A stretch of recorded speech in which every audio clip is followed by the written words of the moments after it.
Welcome back to my backup plan. Today we're going to talk about episode 2 of Lanterns.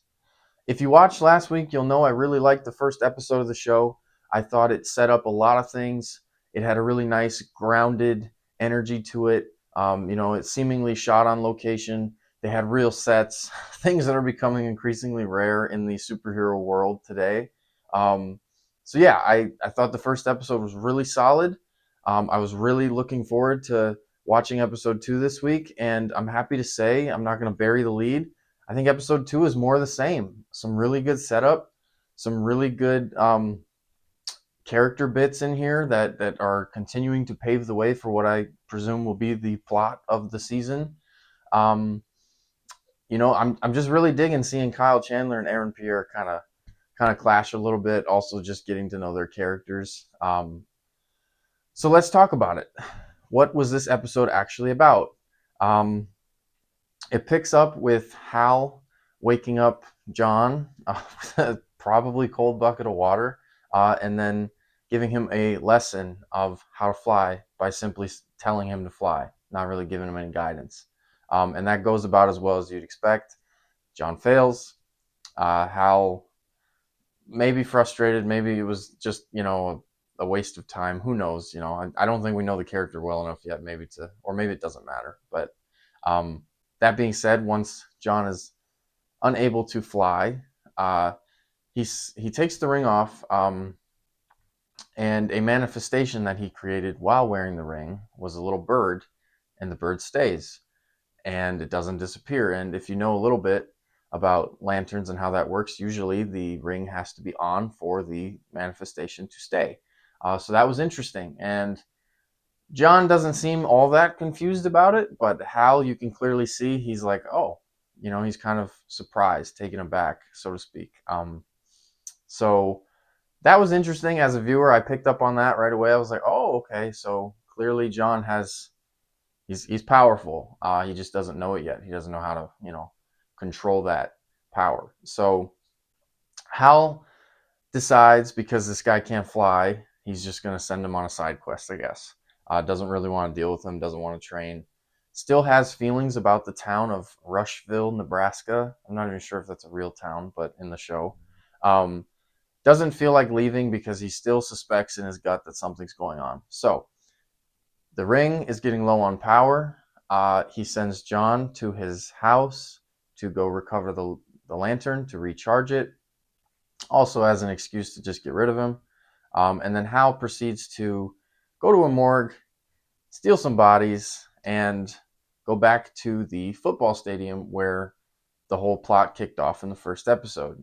Um, and this was very entertaining. Hal is continuing to do things and bend the law and give people attitude and just be snarky, and I dig that because I dig Kyle Chandler. I love his energy, his face, his voice, the whole thing. It's just something about it just works for me.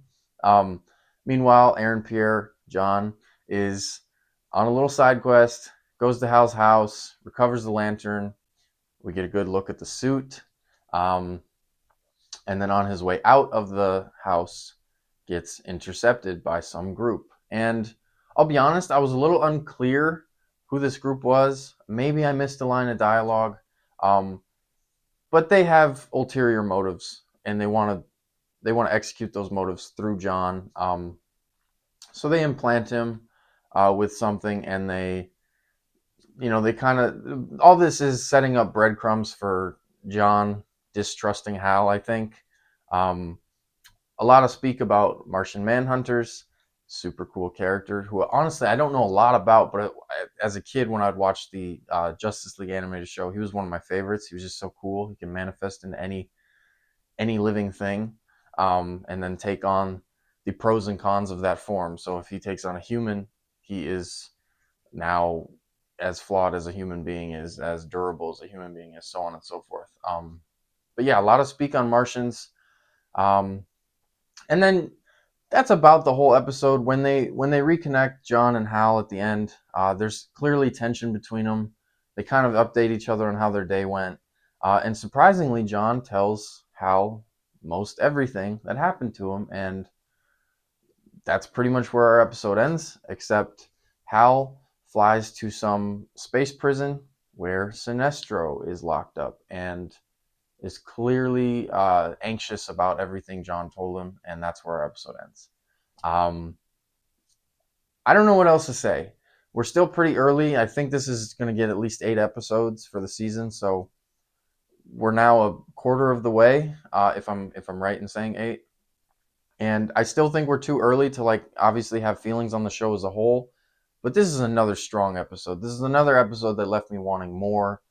This continued to have entertaining performances, an entertaining plot, um, a grounded nature to it all that I'm really enjoying. So I like what they're setting up, uh, both the tension, that's continuing to develop between our two leads, and also the greater plot of what's happening in Rushville. Who are the Martians? What do they want? All of it's going to come to a head at some point. But for a second episode, I really can't ask for much more. So I'm going to give this another 8. I think if we keep riding this high, this show is going to end up being a really, really memorable show. And that's obviously what we hope for when you're setting up an entire DC universe. So it's not Supergirl. Uh, I wouldn't call it Superman yet. Superman is still, largely the best thing they've put out. But I'm really happy. I don't know. I'm just rambling at this point. So let me know what you thought.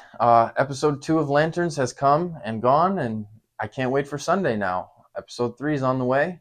Like, comment, subscribe. Thanks for watching. Bye.